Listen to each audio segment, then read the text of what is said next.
Hi, I'm Sid. I was introduced to philosophy through my English class where I read Camus. I find philosophy deeply interesting, and I work with a multitude of subjects from metaphysics to virtue ethics, and I'm on the SAC to help more people learn about philosophy.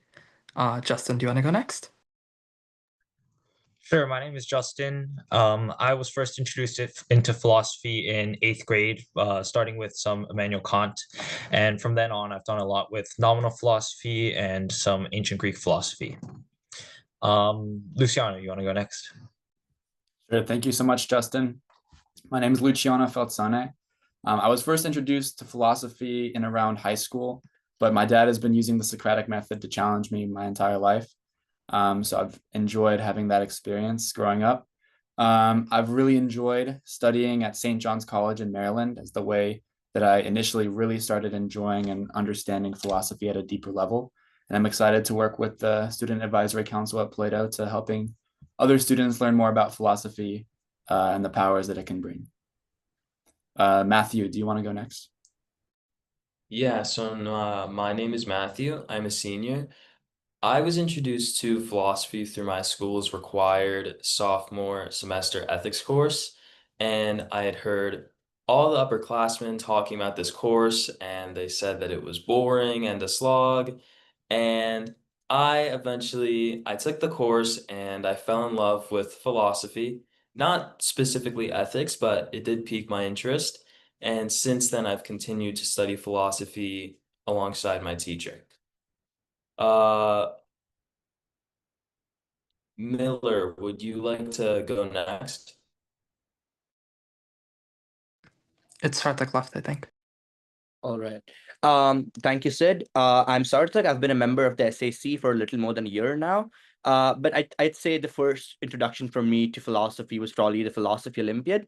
I represented my country in 24 in Finland, and that was probably the best way for me to get into philosophy because we had conversations with people who were interested in different spheres of academia or just like anything in general, and they were all also interested in philosophy. So we had a lots of interdisciplinary discussions, and that was probably the best way for me to get into philosophy.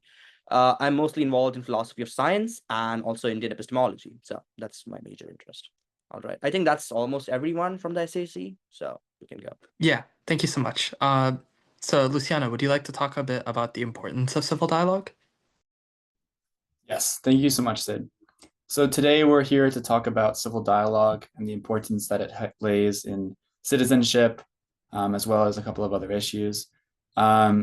Civil dialogue can be important in many different ways, in providing a fluent way to communicate in democracy, between leaders to resolve different issues, and also for people anywhere to resolve issues and connect meaningfully. I think for me, a text that really kind of drove in the importance of civil dialogue for me um, was Mill's quote that he who only knows his own case, knows very little. And I think that's reflective of how good it is to push yourself and understand issues from other people's side and to really listen. And I think civil dialogue allows for a unique space for people to listen to each other in ways in which that we may not be able to in other forms of conversation, pursuing connection over a form of victory, and pursuing meaning and understanding rather than victory and kind of combativeness and other kinds of form of communication. So yeah, we really believe in the power of civil dialogue. We're really interested by it. We think that it can be present in many different forms. It can be present in many different areas in classrooms, in different spaces in college campuses, and just in meetings in the way that we are right now. And I believe that we have other panelists who have really great ideas about ways that it can be incorporated into classrooms, which we'll hear from shortly. Thank you.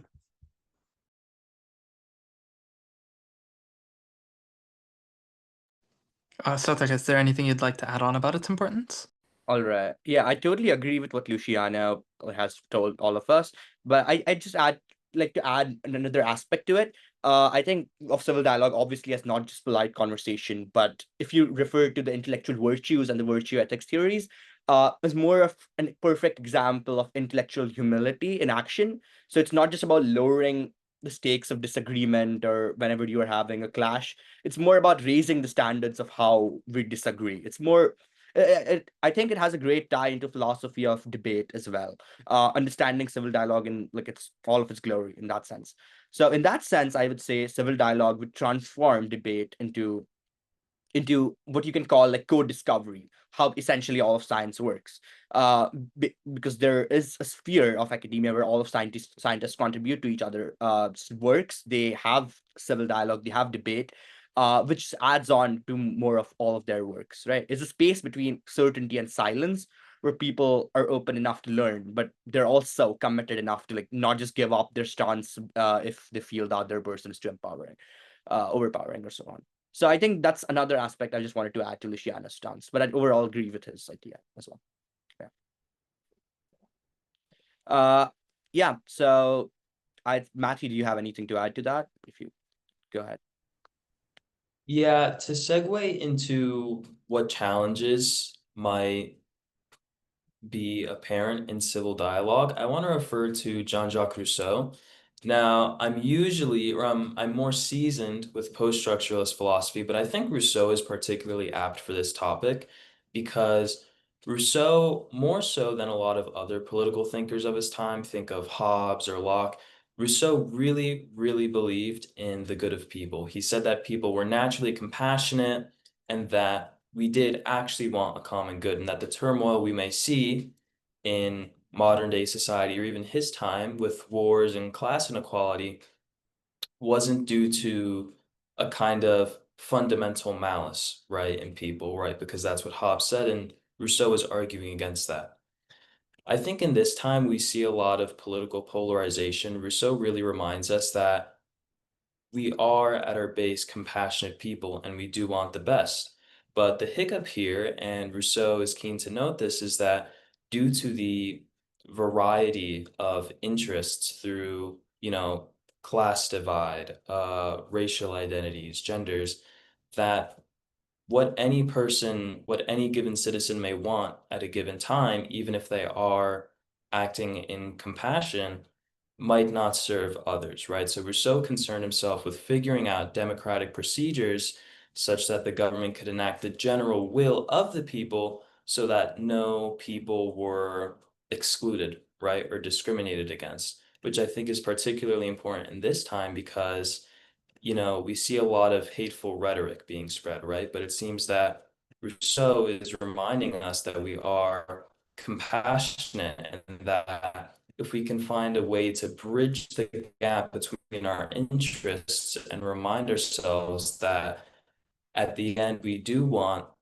something in common that is to each other, at the end of the day, if we can find a solution to that, then we'll be at ease. Problem is how we get to that, which is something more complicated, but that's Rousseau. Justin, do you have any thoughts on like creating these spaces for civil dialogue? I know Matthew just brought it up, like how we ensure that dialogue occurs. Yeah, I think that's a great point, and I think that an important aspect of civil dialogue is something that Kant talks about a lot, in that we place rationality at the center of what we're attempting to do in these dialogues. And so instead of, as we touched upon a little earlier, in the sense of trying to break through a lot of those biases that we already hold and try to get to the center of really engaging with the ideas themselves. And I think an important aspect of being able to make it to that point where we're making positive change and positive interactions in dialogue is the setting in which our dialogue takes place. For instance, there are certain times and certain environments that we engage in which this is just not realistic. And I think that from a pragmatic sense, we have to understand where those situations are and also how we can try to shift and change those into situations where we can have civil dialogue. For example, as Matthew talked about a little bit earlier, with the increasing political divide in the country And when people hold very strong opinions, it's not that we can always make it to a point where people are going to listen necessarily directly to rationality or try to engage in this positive civil dialogue that we're talking about. And so understanding when and also where situationally we are and trying to break down these initial barriers in the biases that we hold to get to this point is a very important lesson that we need to learn. And as Matthew was talking about earlier about Jean-Jacques Rousseau, I think it's also a good point to bring back to, as we were talking about a little earlier in virtue ethics, in the Socratic dialogue and the Socratic method. I think it's important that when we're cultivating these types of conversations, that we're also cultivating the virtues that go along with them. So listening to others with humility, patience, and honesty, and further cultivating these ideas for the future, I think is something that's really important as we continue to create these spaces where we can have these conversations, but also create the skills that we need to continue having those conversations and try to prevent strong biases from holding us back from making progress in our ideas and sharing those ideas with others. So Sarthak, I know Justin just talked a lot about like the type of spaces and characteristics that we should have in order to facilitate civil dialogue. What does civil dialogue generally look like in a classroom experience? Like to you at least.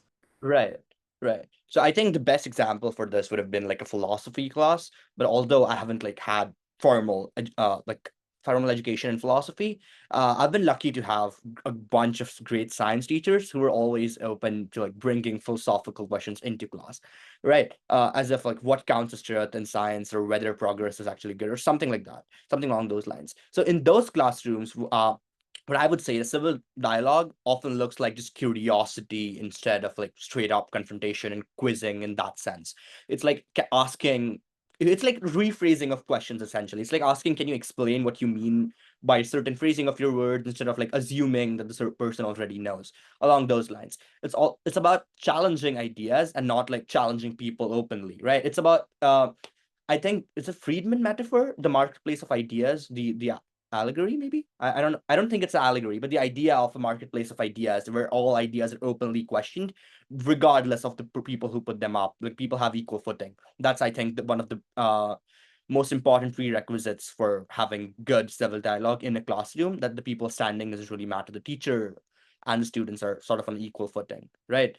And I think that segues greatly into our other main theme for the day, which is democracy. Uh, and at this point, I remember a quote from, not a quote, but like an idea from John Dewey, where he says that democracy is not just a system of government, but it's more. I think the correct phrasing is a mode of associated living. Most probably, that's the correct statement. And I think of that whenever a class discussion is taking place, right? Whenever a discussion heats up, because what's happening isn't just debate, but it's like democracy in a miniature form. It's like we're all learning to think together and towards a common aim. The teacher is also learning along with the students. In those science classes, perhaps the teacher is also learning a bit more about the philosophy of science topic that someone else in the class brought up, and maybe the teacher doesn't know that much about it. So I think that's a good example. And this is one last thing I had to add to this point.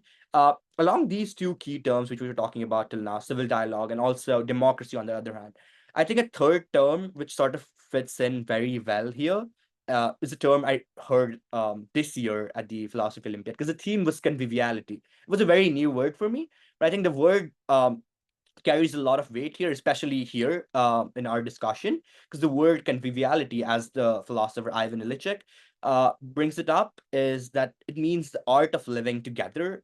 And especially the point I'd like to highlight is using shared tools and shared spaces, right?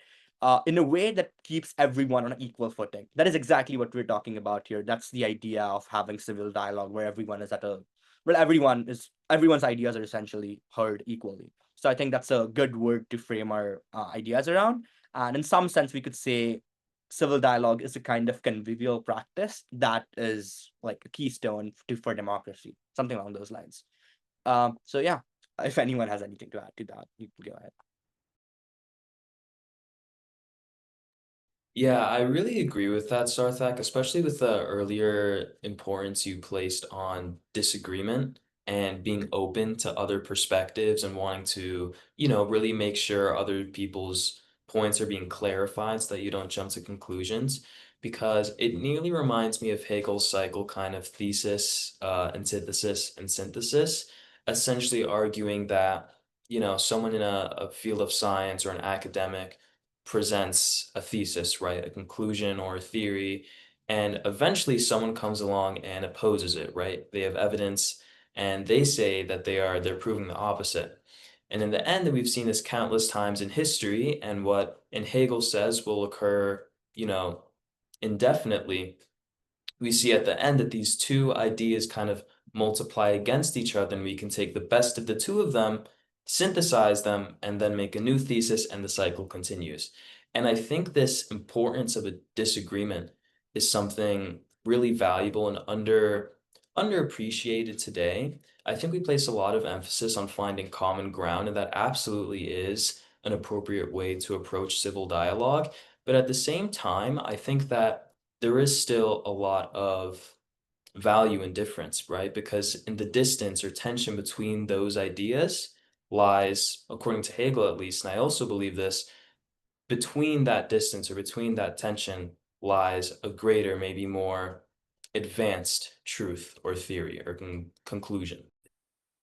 Yeah, wait, I had just one more thing to add on to Matthew's idea. I very much agree with the Hegel's synthesis point, the point about the Hegelian dialectic. The example you gave is within science, it keeps on happening, right? I just wanted to add another aspect to it, which I think even broadens the scope. Is that things from like the fields which we may not, like you used to consider that the hard sciences were much more valuable than what were called and termed as the soft sciences and so on. But this idea that even fields such as sociology can have like theories that emerge from sociology can have lasting impacts in fields of epidemiology, medicine, and so on. One example is the 6 degrees of separation thesis that they came up with in sociology that had great insights into epidemiology, how diseases spread, and so on. So the idea of like thesis, antithesis, and then a much greater understanding the synthesis is not just within a discipline, but with like amongst different disciplines as well.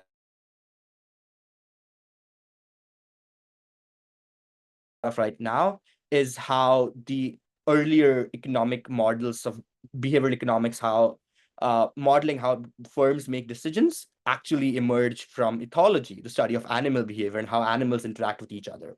So how ideas from one field refer to another and have another greater impact there is a good aspect I think is worth analyzing here. All right, yeah. Sarthak, you brought up a really interesting point there about how our dialogues with people, maybe not just in our fields, but with other people, kind of shape ideas and like the spread of beliefs and things like that. Um, I guess Matthew, I know you also had this point. Would you be able to expand a little bit on like how disagreement and civil dialogue like serve in the studies of like epistemology and like thinking itself? Yeah, so I'm glad I'm getting the opportunity to talk more in depth about this because it actually comes from an article I read specifically about a Supreme Court case. I forget exactly what the course was about. I do remember the title of the essay. It was called Sotomayor's Reasoning. Sotomayor being a Supreme Court justice on the Supreme Court. And essentially, Sotomayor took the stance and disagreed with the rest of the justices. She authored her own opinion, saying it was a matter of racial bias. And she was saying that the effort to overcome racial bias was actually a reductive force and that it's not nearly as valuable as we always think it is. Now, at first, this sounds radical, right? Especially, in the 21st century where we are trying to inculcate these ideas of equality, that everyone is equal. However, at the same time, while this is a good sentiment, this essay argues that it's reductive because it reduces the impact of our lived experiences and how those shape our identities. For example, I am Hispanic, and so I carry a lot of knowledge about me and lived experiences about what it means to be Hispanic. So if the conversation or if a civil dialogue veers into, Latin American topics, I can speak on that with greater confidence. At the same time, if I were to try and stay totally objective, totally unbiased, I would be erasing all this experience I've had, and I would be denying myself the opportunity to volunteer this knowledge. So when I say that I think there lies great value in difference, that's what I'm referring to, that it is tempting to say that we're all equal and we're all the same, and in certain respects we are. But while saying that, I think we can also respect that we do have different identifiers and lived experiences, and that this tendency to want to overcome bias might be actually erasing our own lived experiences and how our perspectives, shaped by how we've been treated and how we move about the world, how those perspectives can contribute and enlighten others. Yeah, I know this is a much larger discussion that's just the two of us, but I have a very small point to add on quickly to what Matthew said. I really like the idea of how subjectivity is valuable and not everything should be aiming to be objective like how the sciences were aiming to be after the time of Bacon. But just one quick add on, the point you said about trying to overcome bias might be reductive. I think that is really, really similar to Wittgenstein's last game, the idea of a bias, like an idea, an effort to remove bias is motivated by bias in and of itself, and how docs replaces docs, and how if we even aim to get rid of some bias, we are motivated by another bias, and it may just be impossible to actually get rid of bias. And what we should be aiming for instead is to have like what can be called good bias, maybe what's like healthy to have in a dialogue, and to preserve subjectivity as you were trying to say. So yeah, with that, we can just move to a broader topic of discussion then. Yeah, then Justin, so I know we've heard a lot about like the types of dialogue and like how subjectivity and objectivity play into this, but like how do we use civil dialogue, do you think? Like I know it plays a big role in democracy, we've said, but like could you expand on that a little? Yeah, I think an interesting thinker that had ideas on this, especially in the realm of education, was John Dewey. And John Dewey thought the idea of education is not one that should be of merely like memorizing and spitting out facts, but of active hands-on processes in which students and really people are engaging with each other and with the world around them to develop these critical thinking skills, and learning to collaborate with other people so that they can contribute not only their ideas, but also, as we were talking about a little bit earlier, their experiences to society. And if we touch back a little bit on what I mentioned earlier with like the idea of virtue ethics, it's the idea of cultivating people who can interact with each other instead of people who would, unlike what we're trying to promote in civil dialogue, just have a clash of their ideas. And so this idea of a democracy and ideas of people individually sharing their own opinions in a healthy way and sharing their ideas with each other to collaborate and try to make better solutions for each other is one that's very helpful in various settings that can start from the youth and continue up building those same skills so that we can continue to use them on a broader scale in everything that we do in our lives.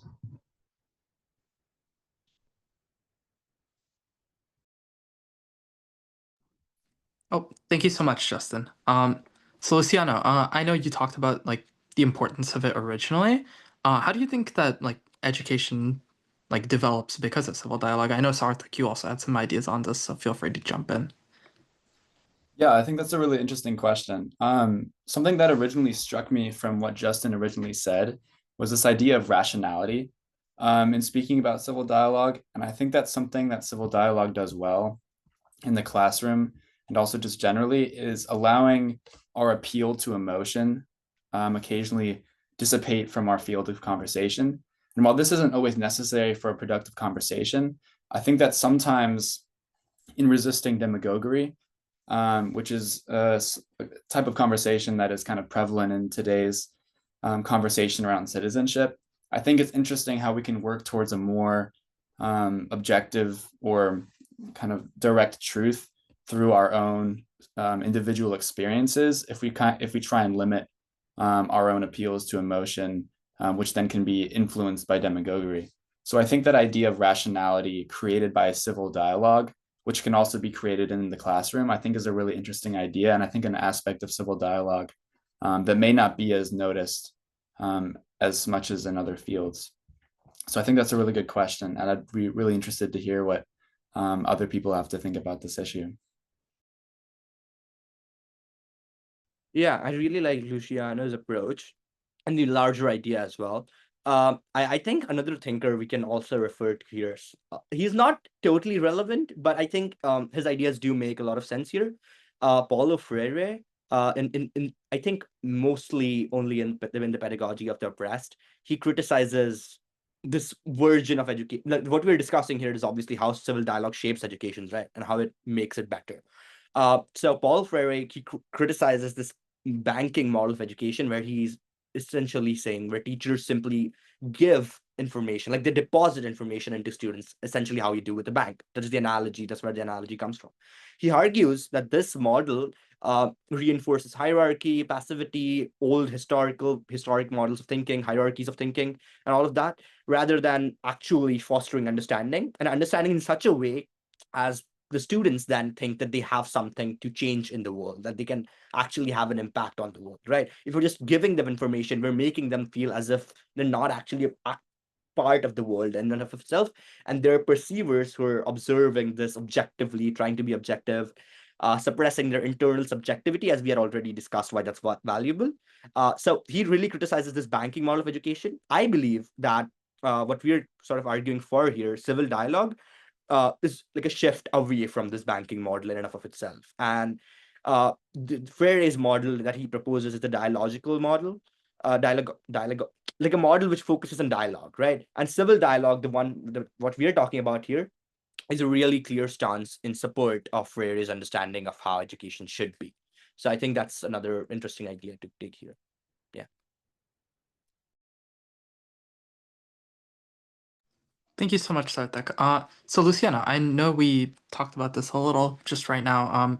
Use the word demagoguery. Would you be interested in like expanding a little bit on that so people understand like its relation to democracy and civil dialogue?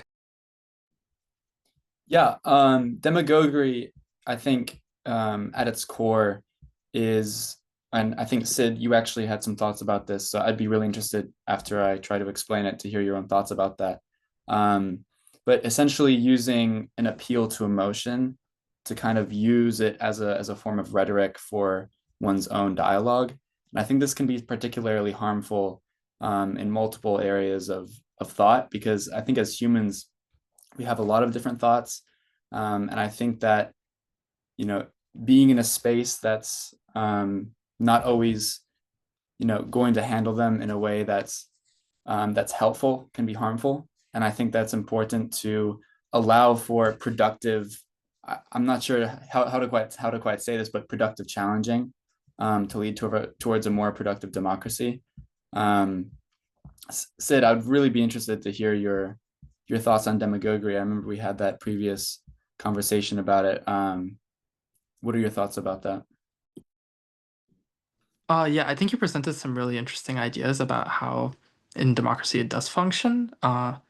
I think one of the important things we shouldn't miss is that it's very prevalent in like political rhetoric. I know you mentioned it briefly, but it's one of the main systems of, you know, undermining civil dialogue in and of itself, because of this radical appeal to emotion, which kind of like erases like the rational conversation that I know we mentioned, like civil dialogue generally relies on. And without that, I think it's like very difficult to understand each other, let alone like, you know, make a decision or under like do anything really.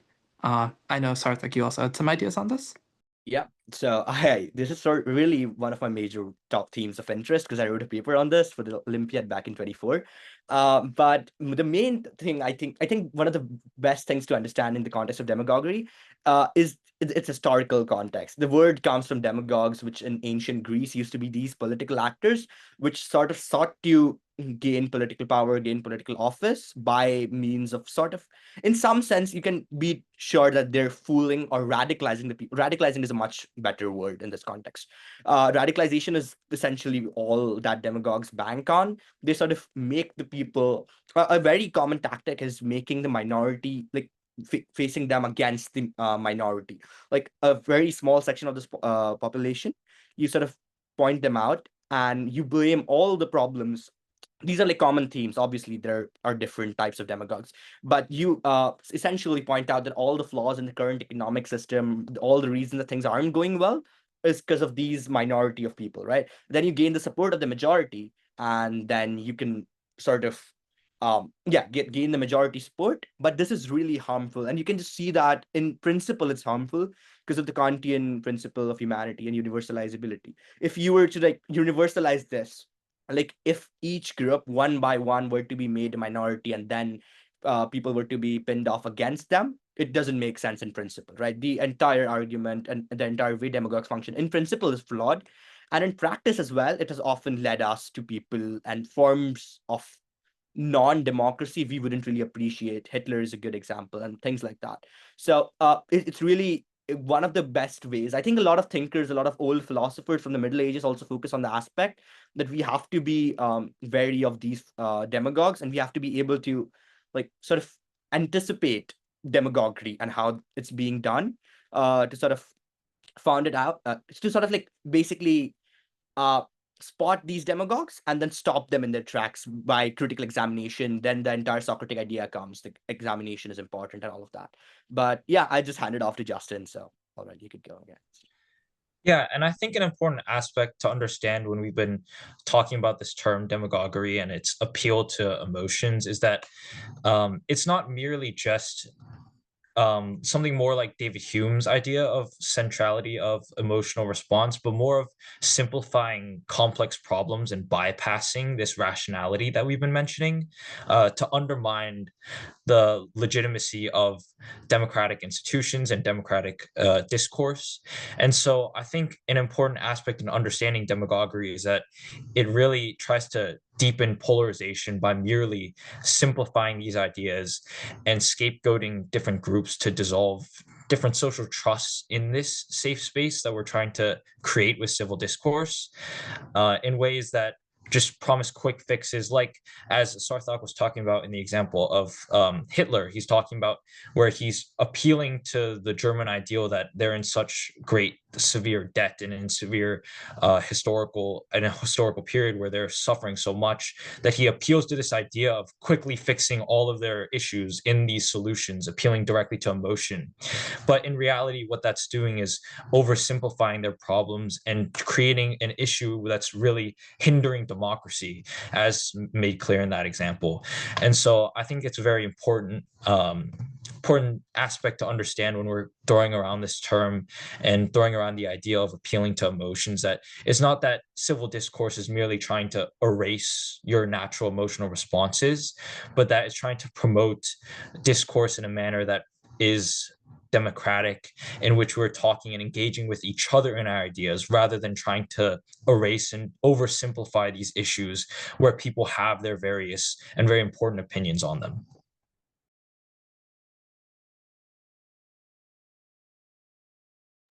Thank you, Justin.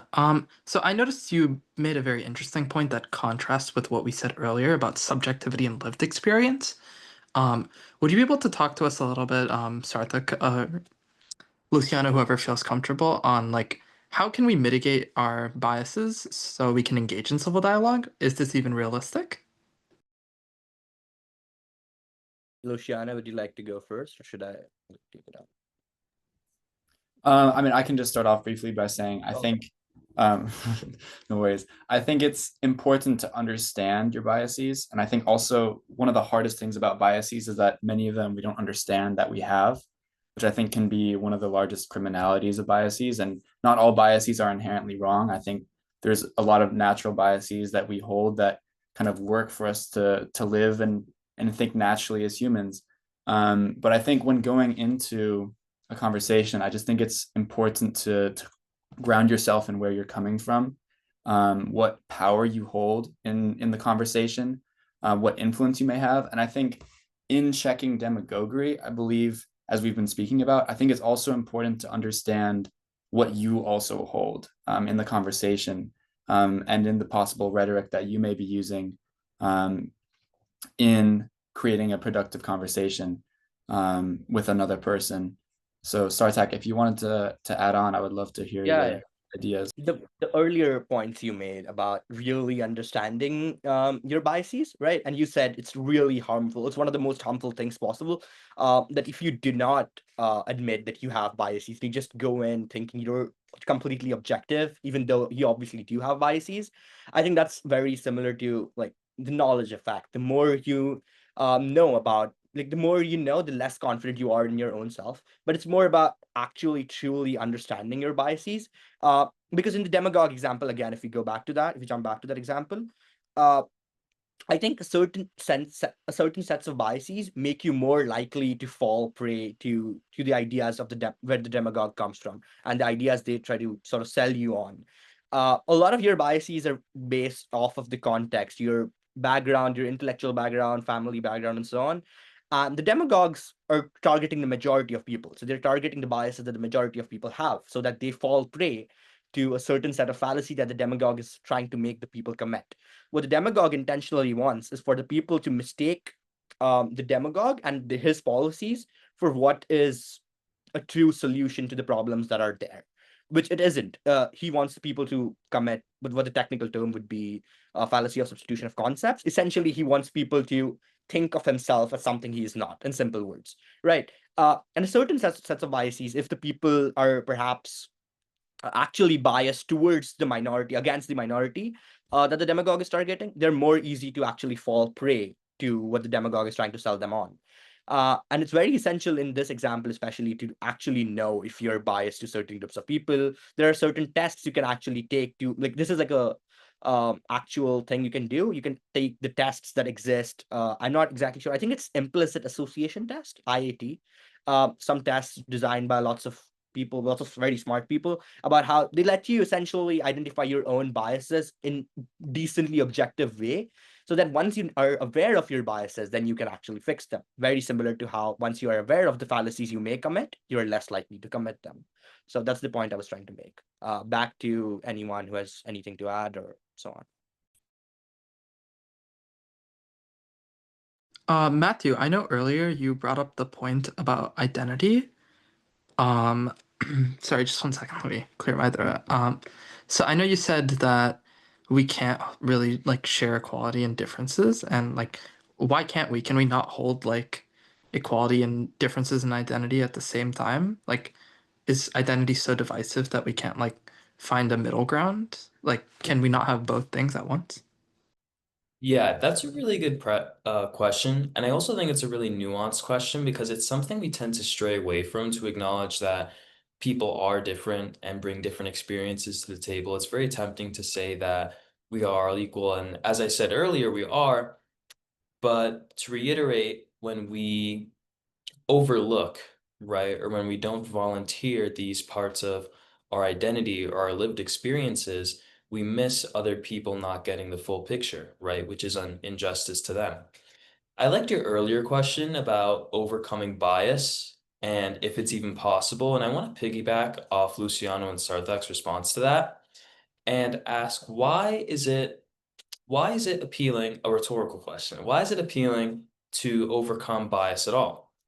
Now, to answer, I think a lot of us fear that with respect to bias, if we let it go kind of unchecked, that maybe people in power will just take action to secure their own self-interests, right, and not the good of the people. Or to the extent that a democracy is composed of a lot of people with varying interests, that if we allow them to act with bias, that our own interests might be overlooked. And referring to Rousseau, who I again like because he was a thinker who really believed in, he had a lot of faith in humanity, right? Unlike some other political thinkers, right? Rousseau did tackle this question. He said that inevitably bias would exist, right? As governments scale up and are composed of a greater population, you have to account for different socioeconomic interests, cultural interests. But interestingly enough, and I think this is where we're taking the conversation into kind of new territory, Rousseau didn't think that this kind of bias was destructive at all. He said that ideally democratic procedures would recognize this bias, but that at the end, there could be a general will found, right, that the government would act upon. And Rousseau is always championing what he called the general will. That is what all of the people under a democracy want, right? Rousseau wanted no one to go overlooked, which is important because in this time, and again realizing just how varied the people of our democracy are, there are a lot of people who feel that their interests are going overlooked. But in the end, and what Rousseau reminds us is that we can embrace these biases, and these biases are inevitable, but that doesn't mean that we can't come to a conclusion together, right, that works for all of us. Thank you so much. And you mentioned something very interesting about scale. It's like I know we've talked a lot about like individuals and like democracies within themselves. But like how do we facilitate dialogue for like larger situations, like between nations, for example? I'd be very interested to hear from you, Justin. Well, I think on the scale of between nations, there's a lot at stake. And I think that especially for those who are representing the nations, they have to take into account and hold their various stakeholders and take that into account when they're discussing these, because they're representing their nation, and on the broader scale of international relations, certain precedents that they can hold for that. And so an important aspect, I think, of incorporating civil dialogue and the idea of this citizenship and democracy into international relations is being able to take into account your own stakeholders, but also everyone else that may influence these decisions.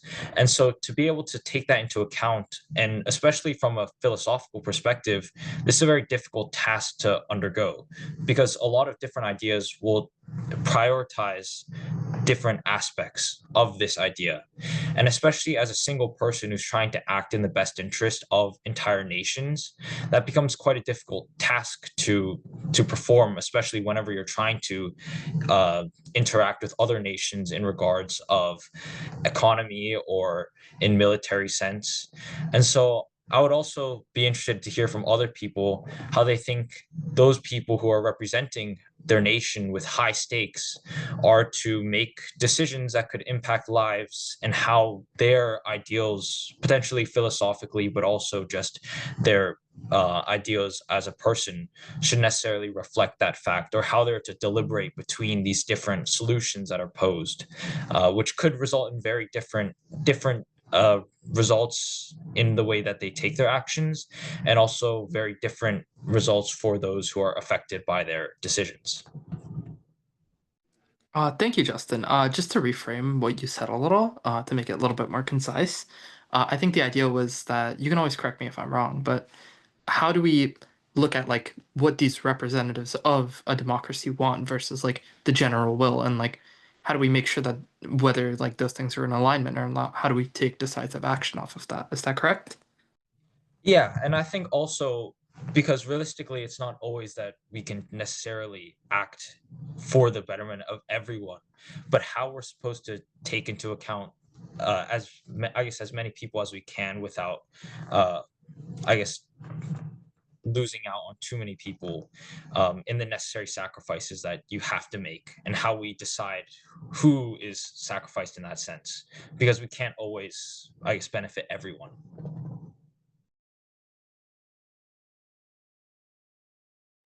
Luciana, is there anything you'd like to add about this? I know you mentioned like civil dialogue and its role in like biases earlier, so yeah.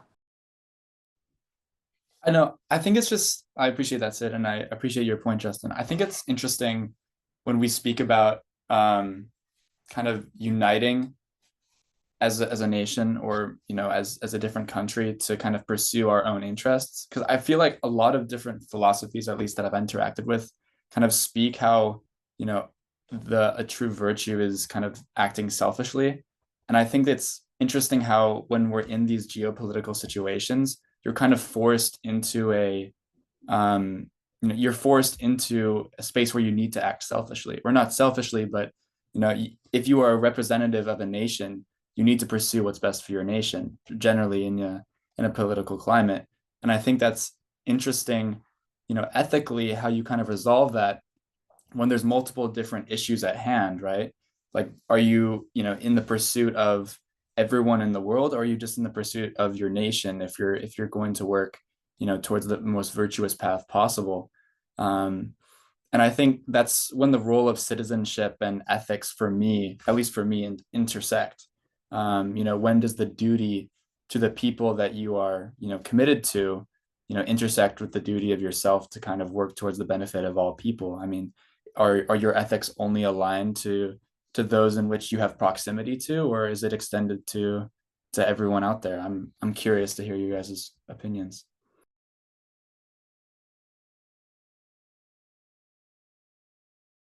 Okay, this is not totally related, but the idea of the proximity, how relevant is proximity in the ethical context is, I think, a very similar example. Like something most of us have heard before. It's the pond example. If you're walking back from class perhaps, and you see some kid drowning in a pond, and you choose not to save their life just because your shoes don't get wet or something like that, everyone would think you're ridiculous, and that is a very immoral stance to take. Whereas for a similar cost, the cost of perhaps getting new shoes, you can save like lives of 5 kids suffering from malaria somewhere remote in the world. Maybe people think of that as more of a non-obligatory thing. Something you can sort of subscribe to, but you don't have to do it. Whereas the pond example, you had to do it, right? Maybe that example tells you a bit about how proximity matters. That's a very, I think, some stance which people take. That in this case, you can see that there's not that much difference between the two cases, other than the proximity of the kid drowning in the pond, as opposed to the remote people, right? But I would say I would totally go against this thought example. I just brought it up because I thought it was relevant. Yeah, I just brought it up because I thought this was relevant to the idea we were talking about right now, if proximity matters. But I think if when we're trying to, the person who's representing his nation at an international conference, perhaps at the UN, for example, he has a duty to all the people that he is representing. He has, if you're following the Rousseau chain of thought, he has the duty to the general will of the people, right? But he could, the closest person to him at that point is himself, right? Himself. So he could have two chain of thoughts going in his mind. He could perhaps, he or she or whoever the person is, they could go ahead with what they think is best for their nation, right? Perhaps they value their own outlook on this matter way more than they value the general will of the people from their nation, or whatever surveys have been done and whatever the country has decided. Maybe they could go with their own stance, whatever they feel more strongly towards. But I do not believe that's the idea for an international body, for an international conference in and of itself.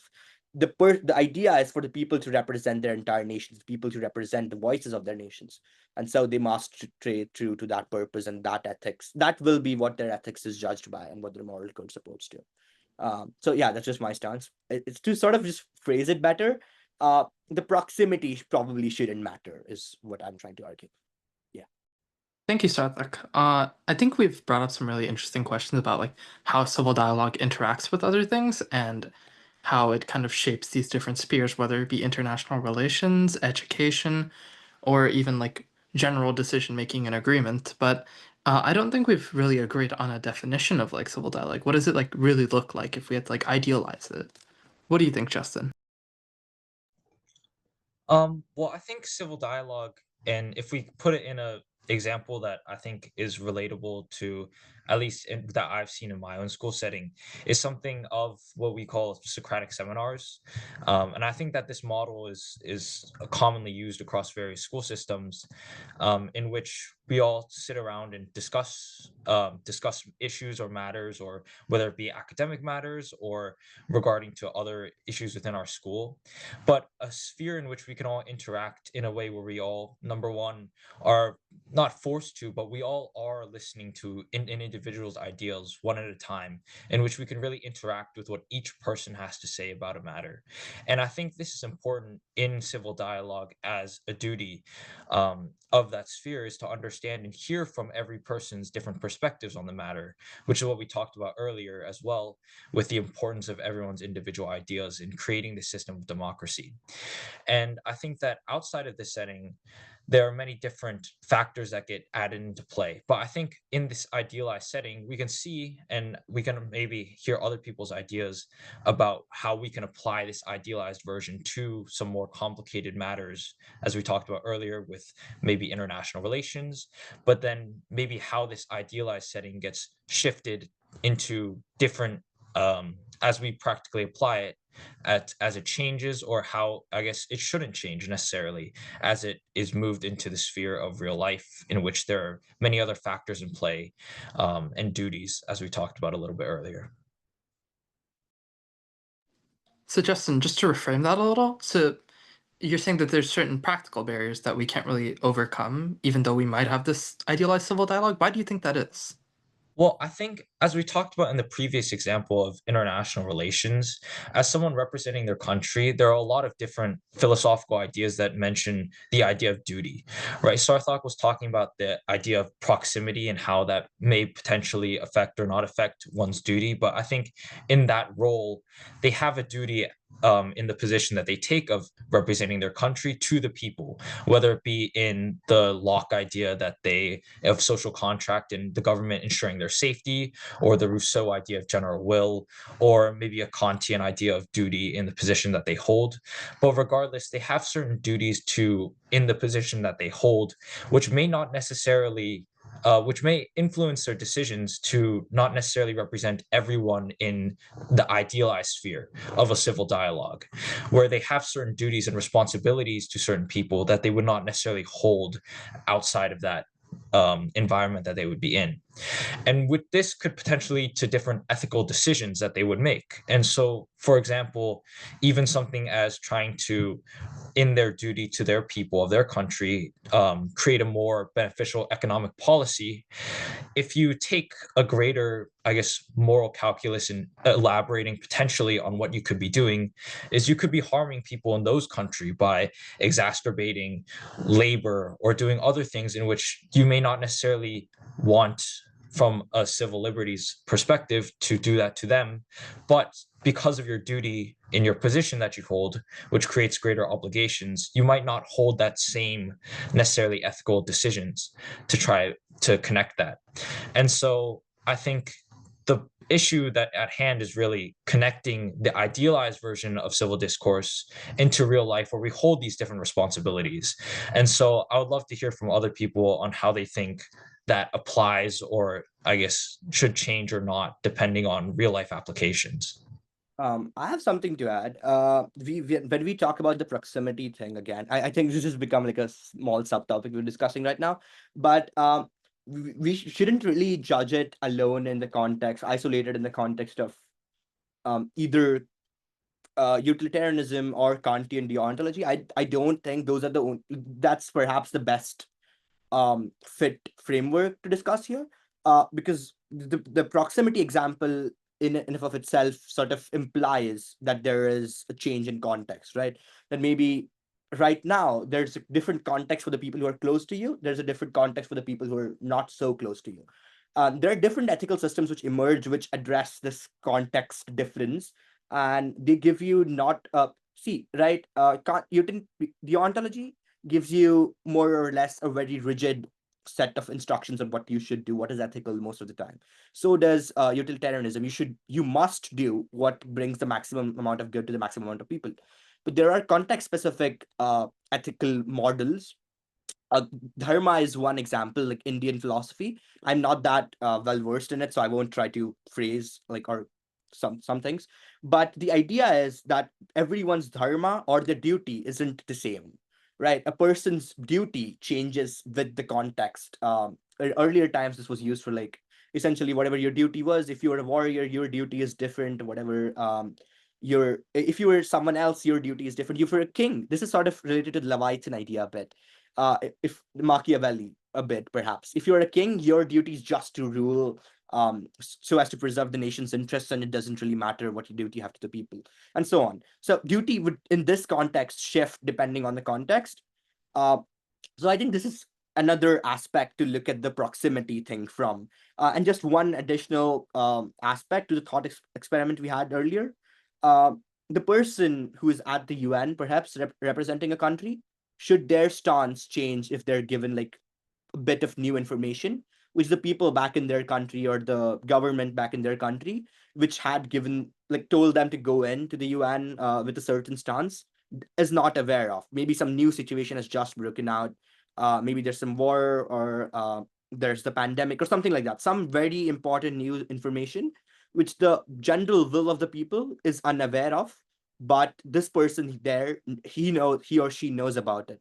So should they use their own judgment instead of the judgment of the masses or something like that? That is another aspect to discussing this whole thing of civil dialogue. Maybe in that case, civil dialogue matters a little less. The general will of the people matters a little less because they're less educated about whatever the context is happening. Also, saw in the comments one parallel to the idea of this being similar to Thompson's argument for abortion. I also see the similarity. I think that's also a good. This is also like a similar framework can be adopted there to look at that problem. Yeah, anyone else can jump in. Thank you so much, Sarthak. So Matthew, what do you? I know we focus a lot on the applications, and we really tend to go back into it. But I'd be very interested in hearing like what all of us have to say about like the idealized form, because we all have differences in our philosophical holdings as members of the SAC. So I'd love to hear like your theory of civil dialogue, really. Yeah, and I'm grateful that you refer to us all having different philosophical stances because I am going to be referring to Rousseau again. And this is a question that he does answer, right? You're essentially asking this idealized civic dialogue, what does it actually look like, right? Or what obstacles might we encounter when we're pursuing it? And point blank, Rousseau recognized that civil dialogue is going to be hard because referring back to the general will, which is a kind of a desire that unites all the people, the general will is not something easily found. It's very much something that has to be extracted, right, and developed and really kind of unearthed through this civil dialogue. And Rousseau says, that's the point of civil dialogue, to determine the general will when at times due to people's differing identifiers and differing interests, it can seem impossible, right? If you were to say, in the United States, we operate with a two-party system. If you were to say that there were certain interests that could unite both parties, especially as historically and empirically both sides have been becoming increasingly polarized, if you were to say that, it would sound absolutely impossible. But Rousseau, and this is in his earlier writings, he characterizes people with two fundamental drives. That is self-love and compassion, which is why I say he has a lot of faith in humanity, right? That's something unique to Rousseau. Some other philosophers might be a bit more pessimistic. So ideally, civic dialogue is difficult, but it's made possible because we have this compassion for others and we have this desire to see the general will enacted, right? Which is not at all just a selfish or just a selfless interest, which is the beauty of it. When the government enacts the general will, it applies to everyone and it represents everyone's interests and everyone wants. So in the ideal Rousseau-esque government, you don't have to overlook your own biases or interests to guarantee that of others, and others don't have to do that for you. It just so happens that through careful, deliberate democratic procedures, we can find, even amidst all our differences, a common want, right, that unites us and can elevate our living quality.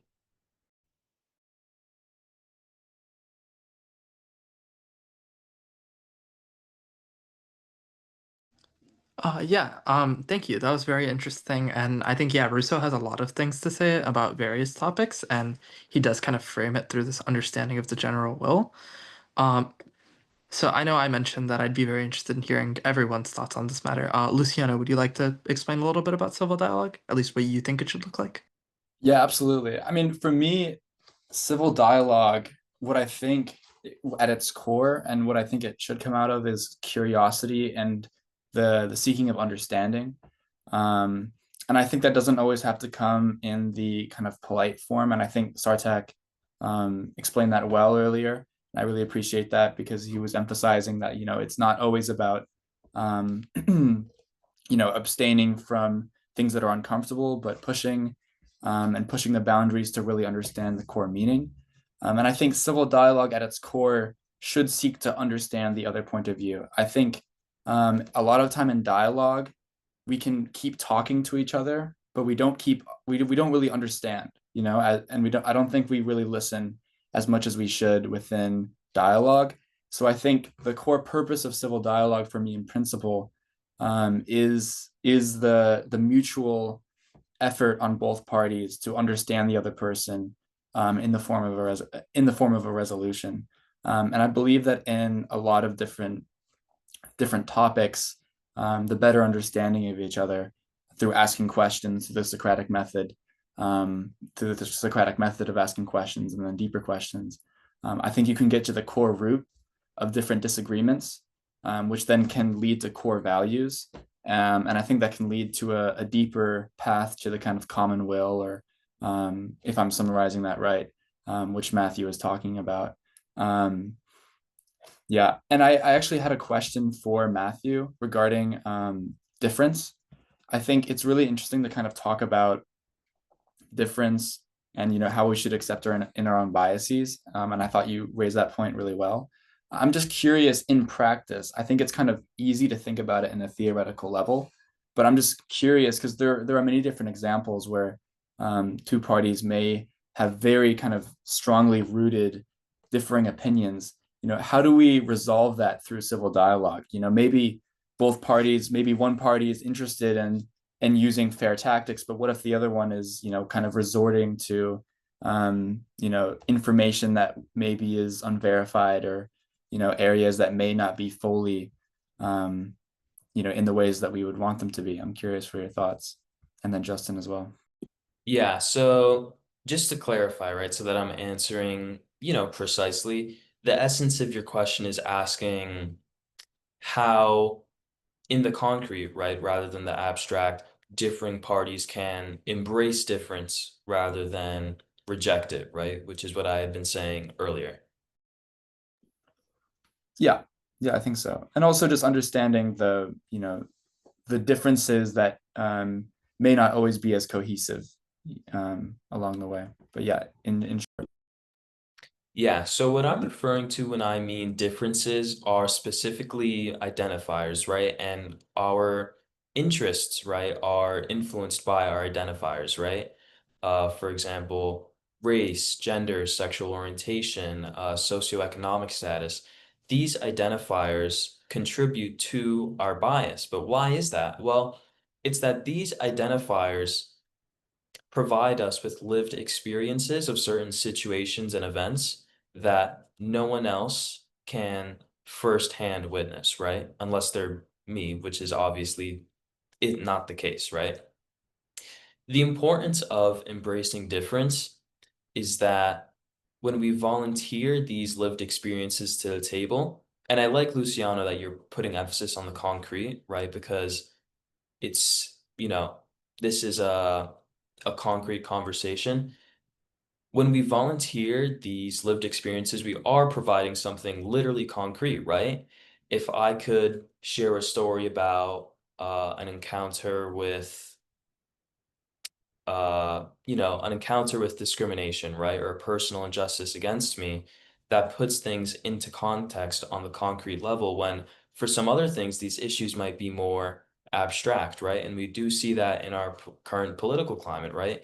There are certain problems that affect others much more intensely than others, right?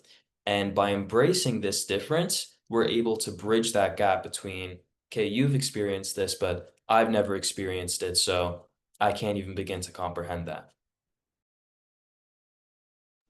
Thank you so much. Justin, just before we move on to the next section, which is about education, would you mind just explaining a little bit about how we can contextualize these things and how we should go through civil dialogue? Yeah, and I think that building right off what where Matthew ended, I think it's important in understanding our current polarized political spheres that civil dialogue isn't necessarily going to result in some perfect resolution where we understand each other and maybe like change our opinions directly. But I think this ties back to what Luciano was saying about the importance and core principle of civil dialogue, in that we're trying to listen actively with each other and intend on really trying to understand the other person's perspective. And so I think whenever we engage in this way, in a way which is very dissimilar to our current political sphere, especially with the debating system that we've created, in which it seems that two people merely are just like yelling at each other with their ideas that are so rigid and so already closed that they're not trying to engage with each other, but instead moving and interacting in a civil dialogue in this way in which we can hear each other's ideas and really try to understand each other's points and each other's experiences. And through that, it's not necessarily that we're going to reach some perfect resolution, but that we can understand the perspective of where the other person comes from, and maybe also better understand our own ideas from which they stem from our virtues and our own personal experiences.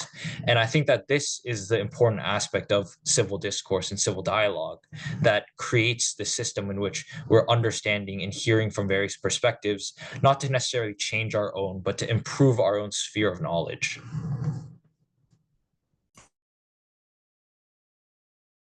Thank you so much.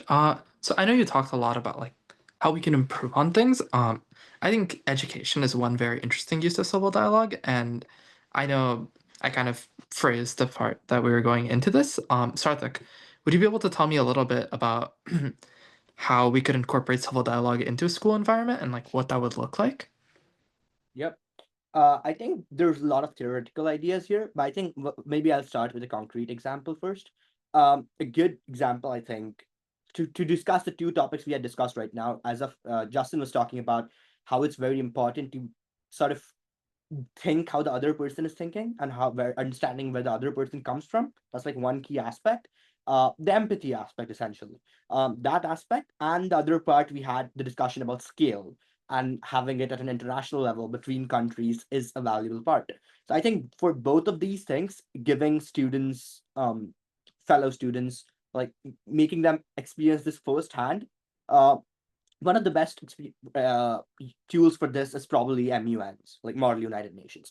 Although it might not seem that, like, maybe not that big of a deal or that big of an activity.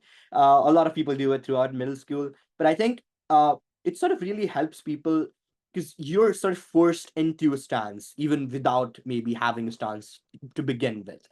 You're given some other country to represent, so you have to understand where the other person, and in this case, how the general will of people from another nation might be coming from. So you have to understand the historical context.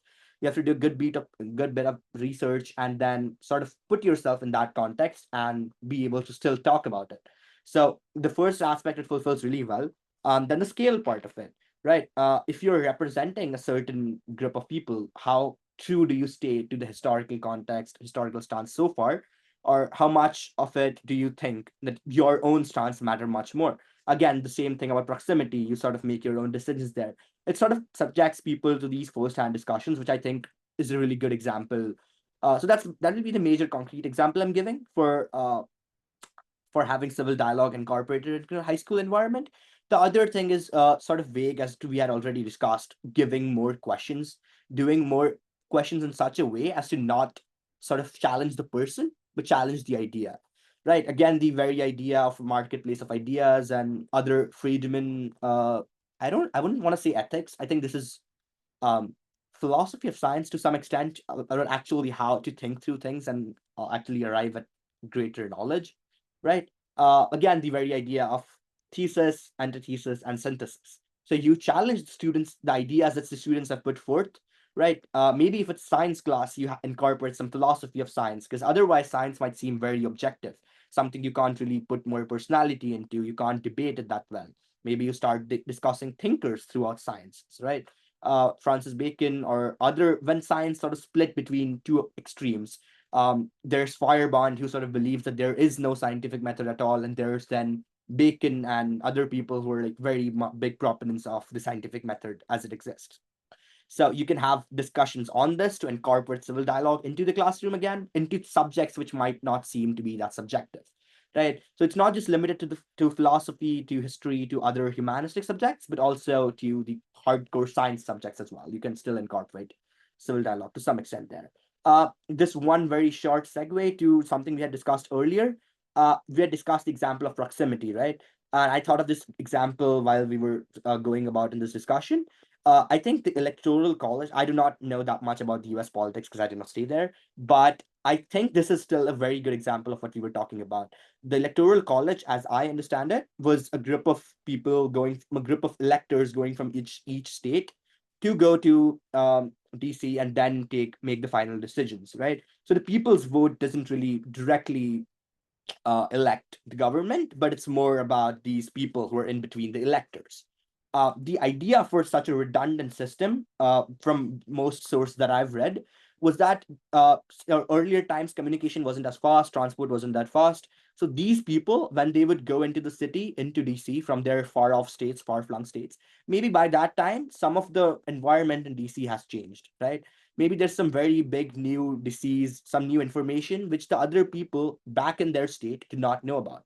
So at that point, you can't totally trust the common will. You can't trust the general will of the public, of the people, of the citizens in your state. You can't completely trust the civil discourse that was taking place in your state. So in this case specifically, the proximity sort of matters, right? The people who are close to DC, they sort of have more. Their opinion has a little more value than the other people back in the state. So these electors, in some extreme cases, could then change their stance and defer it from what the other people back in what the general will was. So maybe this is an example as to when proximity sort of changes the value that the general will has. So that's just one example. Thank you, Sarthak. Yeah, I think that's very interesting. I think bring that back to a little bit about the classroom, like the circulation of ideas, especially in like civil dialogue. Matthew, would you like to add anything on to like that idea? Yeah, I really like Sarthak's point, especially with proximity. But to circle back to his earlier point about Model UNs, Model UN is something that I also recognize the importance of. And, it's really an extracurricular activity that demands you understand other people's viewpoints.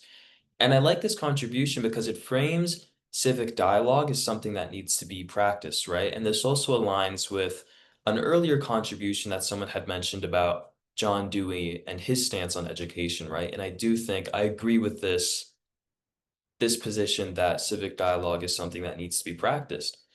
And so if we're considering, inculcating these democratic values early, then I would say we should endorse student governments as well, right?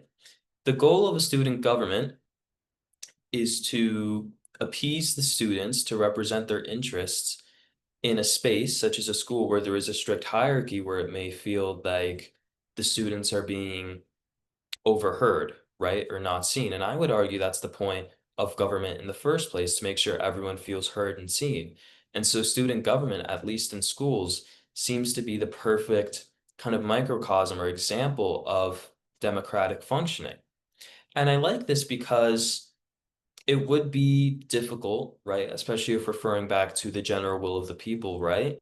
If we imagine, how diverse any given school student body may be or the interests they might have at the time, finding the general will and the best course of action or maybe the best ideas to implement would be difficult.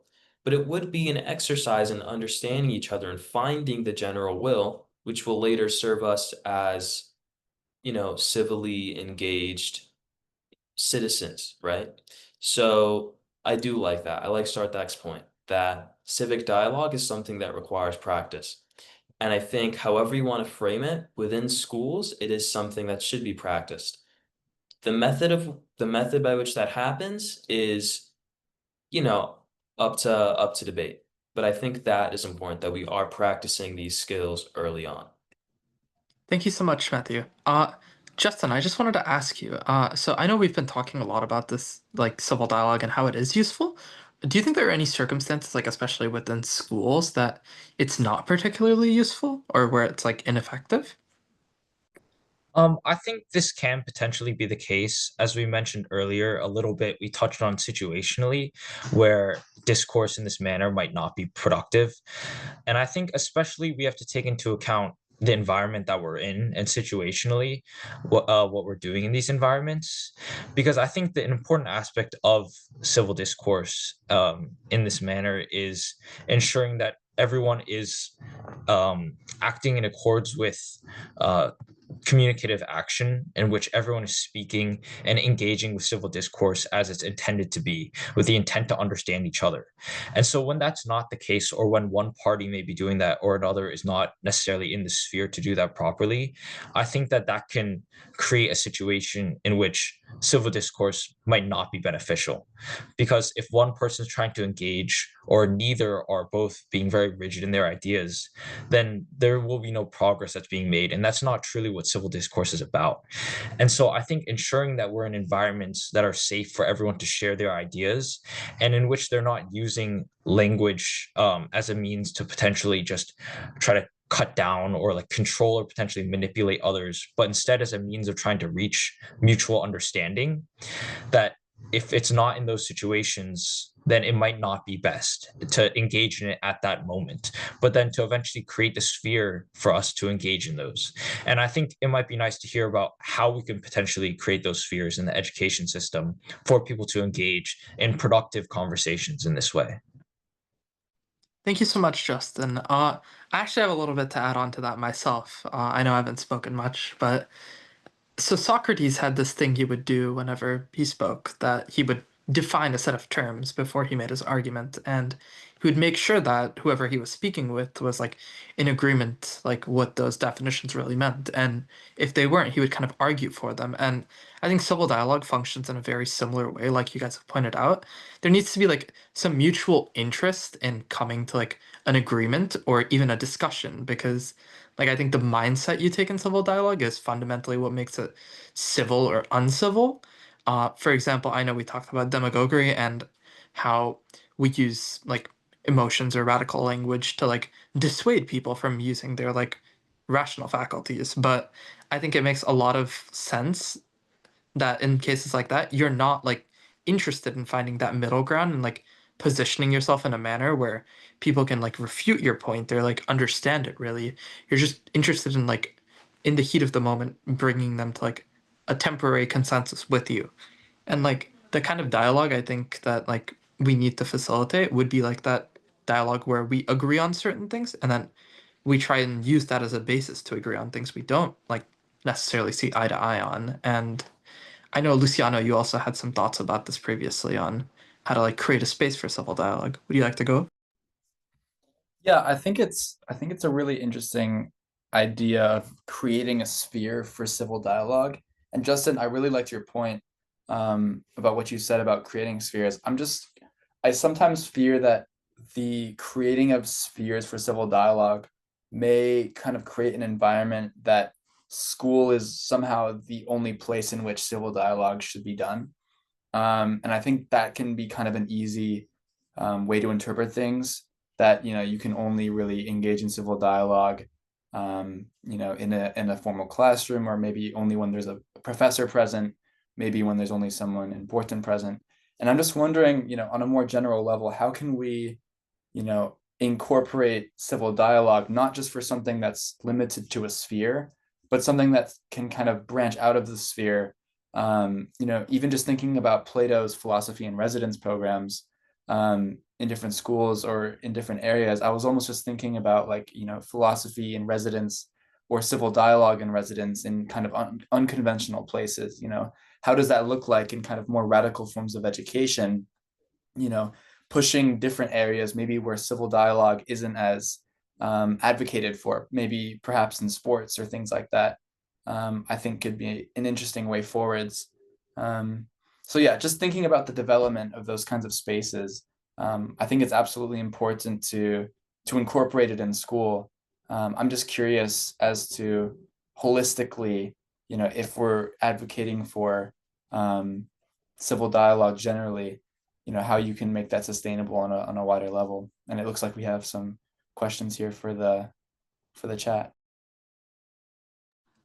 Yeah. Sarthak, I know it's been a while since you spoke. I think this is something that you've also framed like an interest in, and especially like the balance between types of dialogue and like specifically our duties. And in education, we kind of have this duty to make sure everyone learns, but at the same time, like we do need to like discuss things in depth, right? And I think this question kind of touches on that. Would you want to talk about it? Sure, sure. Let me just go through it once. I didn't read it. Yeah, one sec. Yeah, Yeah. I think I'll Okay. just Sorry, I can speak to this. Sorry, I'm cooking. That's why my video has stopped. But I'm a moral psychologist down at Indiana University, Bloomington. And obviously with moral psychology, I do a lot of philosophy work, and I'm really passionate about things like ethics and civic education. But something I run into a lot of the time, because like obviously I'm not a philosopher, is that philosophy can be so complex. So when you're talking about like Kantian ethics, do you make your ethical decisions based on utilitarianism or deontology? Like you say, deontology is based on principles and rights, that kind of stuff, but there's a lot more nuance in it, you know, that you like a lot of philosophers take into consideration when they're teaching about Kant. But how do you bridge that gap between like empirical knowledge on ethics and philosophy with a general education where people like you just don't have the time, or people can't understand that in depth of philosophy? Like what do you do to kind of, if anything, adjusting it to be better for general audiences? Thank you so much for framing the question. Sarthak, would you like to continue? Yeah, of course. I think one of the like obviously there's a broader theoretical answer, and I think something practical. Of course, this is also coming back from my intellectual background. I think here I like go with Matthew's idea that we should just like affirm subjectivity, maybe. So at least in my case, I think one good way to like actually do philosophy education, that's like the way I got into philosophy, is people might think competitions seem to be sort of daunting, maybe, but the events I've been to so far, right? The Philosophy Olympiad was like major chunk of my high school like beginning years. And being involved in that community, it's not just about the 4 hour essay writing philosophy paper competition. It's more about like that competition sort of brings together people from like 65 countries something, to come together. And since there are so many people who are interested in a lot of other things but also interested in philosophy, and they have a lot of great lecturers, and in each country they have sort of a community of not just students but teachers and professors who select these students, the best students from their country, to go to the Olympiad. So these professors, and it's like an environment where there are so many people who are all interested in philosophy. There are so many students, there are so many professors, that the professors, maybe even if it's not, there are of course a couple of lectures planned, but other than those lectures, if just being in an environment similar to how the example Luciano gave of philosophy in residence, just having proximity again between philosophy professors, people who are incredibly passionate about philosophy, with maybe general students, I think they just have a motive in and of itself to like impart this education. So I think if there a program like this where philosophers or people who do research in philosophy a great deal of stuff in their niche subject, they are able to interact with high school students through more and more events somehow, or philosophy in residence programs, as Luciano gave an example of, they could just obviously balance their own theory, developing it more, and with discussions to other people, they'd be able to affirm that more. But they will also be able to sort of give other students like a hint into what they're actually doing and the complex stuff that's going on, and maybe also spark their understanding to think about it more. So something along those lines is what I think Yeah. is. Thank you, Sarthak. I know we're running a little low on time, so I know Justin, you wanted to answer the question directly. Do you want to go ahead?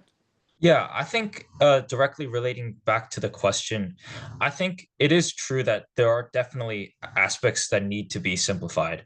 As whenever you look at people and philosophers like Immanuel Kant, or you go back to ancient theories of Greek ethics, there's a lot of work there. And as you were mentioning, there's a lot of nuance that is hard to necessarily ascertain in, like, if you're trying to necessarily go into people who are not directly necessarily interested in philosophy or directly interested in that philosopher. And so I think a lot of times it's important to engage with the direct ideas and the ideas themselves, and then starting from there. Because in more general ethics, and for a lot of people who are not necessarily directly interested in going like straight down the path of philosophy, they wonder, how will ethics then impact their lives? How is it something that's applicable into their lives? Like, how will understanding ethics necessarily directly impact their everyday life? And I think that in engaging with these ideas, it's important to recognize where these big ideas of thought are already present in the thinking of their lives. And so when we initially teach ethics or introduce people to philosophy, it's recognizing where these big ideas of thought are already active in their lives. So for example, like Kantian deontology of intention is something that you can see in the justice system of murder, first degree murder, manslaughter. And the idea of like hedonistic weighing of utilitarian ideas can come down to just like you deciding what's for lunch, like what would bring you more joy in that sense. And so I think in first engaging with those ideas, that's what connects people most initially with philosophy, and being able to recognize those and the means and modes of thought is something that really bridges that gap. And it's also, if we can tie it back, important in civil dialogue when we talk about engaging with ideas themselves, and to break down a lot of the different biases that people hold, or kind of reservations that they may hold, to initially and be able to engage with philosophy and these ideas and these practices in a much more accessible manner. Thank you so much, Justin. Yeah, I think you really did get to the point of like how philosophy is a part of civic education, and though it might not be easy to bring it in, it definitely has its role, especially in other parts of the world, and like our government, for example, you said. I think we're about to run to a close, so I'd just like to say some final words. Thank you for being here. I know this was kind of ragtag, but we did put a lot of effort into discussing civil dialogue before we got here, and yeah, we're doing another webinar in February, so we look forward to that.